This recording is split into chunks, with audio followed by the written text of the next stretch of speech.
Manga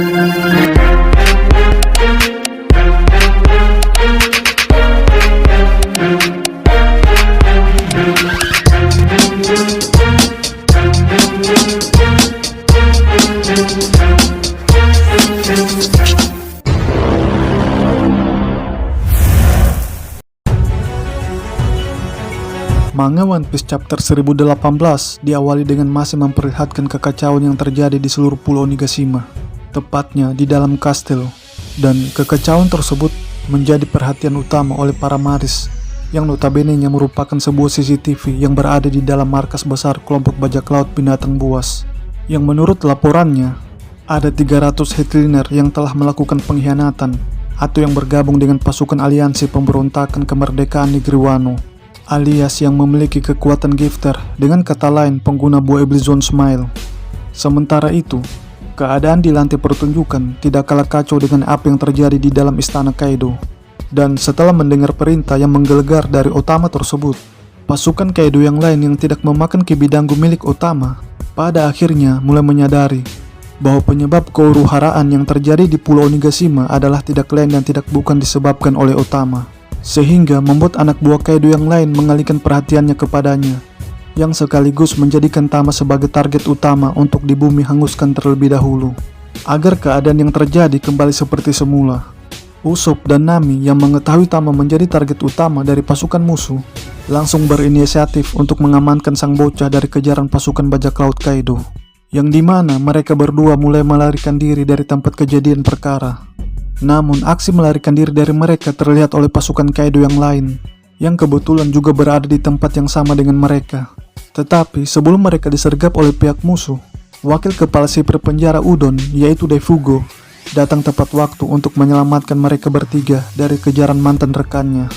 Tapi tak sampai di situ saja, tak lama berselang, Speed yang merupakan pasukan Zone Smile pertama yang dijinakan oleh Otama dengan kibidanggu miliknya, menawarkan tumpangan kepadanya untuk mengevakuasi mereka bertiga ke tempat yang lebih kondusif.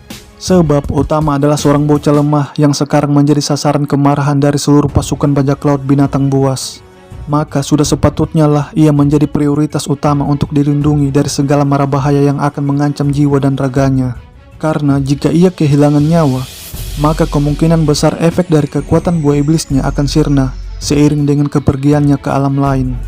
Scene berpindah ke lantai 3, tempat di mana para CP0 lagi mengamati dan membaca situasi keadaan peperangan yang sedang berlangsung. Dan menurut penuturan Maris yang berada di dalam ruangan mereka, jumlah bajak laut Kaido yang tadinya berjumlah 30.000 menyusut menjadi 16.000 pasukan. Sedangkan jumlah pasukan dari klan Kozuki yang tadinya hanya berjumlah 5.200 bertambah menjadi 9.000. Itu pun berkat dari kekuatan Otama dan pengkhianatan sebagian pasukan Kaido yang berada di lantai pertunjukan. Akan tetapi, bukan hanya topik itu saja yang mereka bicarakan, melainkan juga tentang mantan anggota CP9 yang berhasil kabur dari penjara, yaitu Wushu, yang sekarang menjadi anggota elit dari bajak laut binatang buas. Yang menurut salah satu dari mereka, Wushu harus dilenyapkan, dengan kata lain is dead.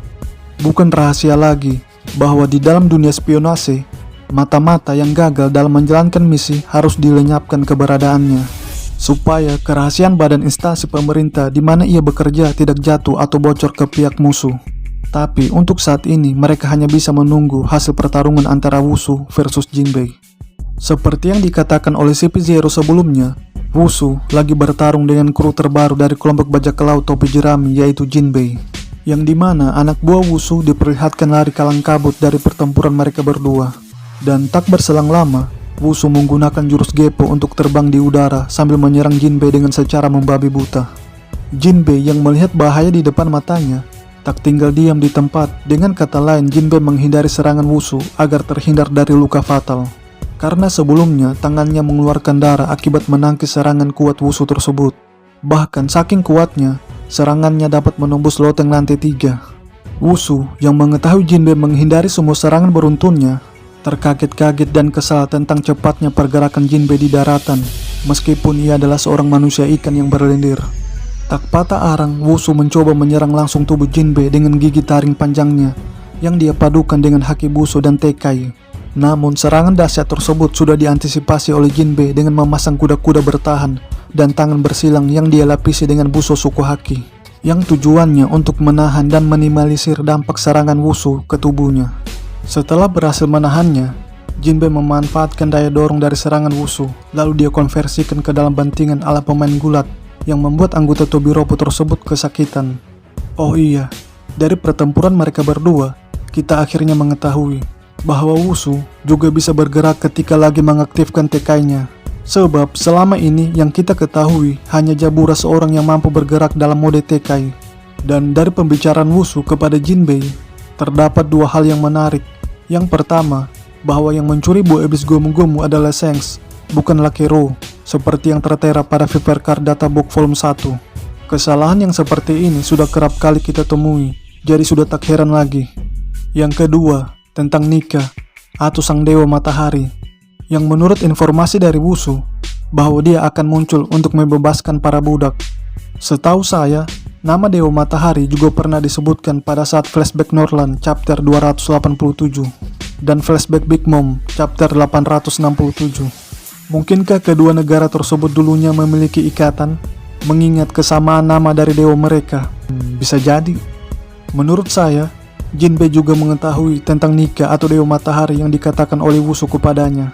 Mungkin salah satu alasan mengapa Fisher Tiger menutupi simbol perbudakan dengan simbol matahari dikarenakan harapan mereka yang tak pernah putus kepada Sang Dewa Matahari, agar suatu saat nanti membebaskan mereka dari segala macam perbudakan.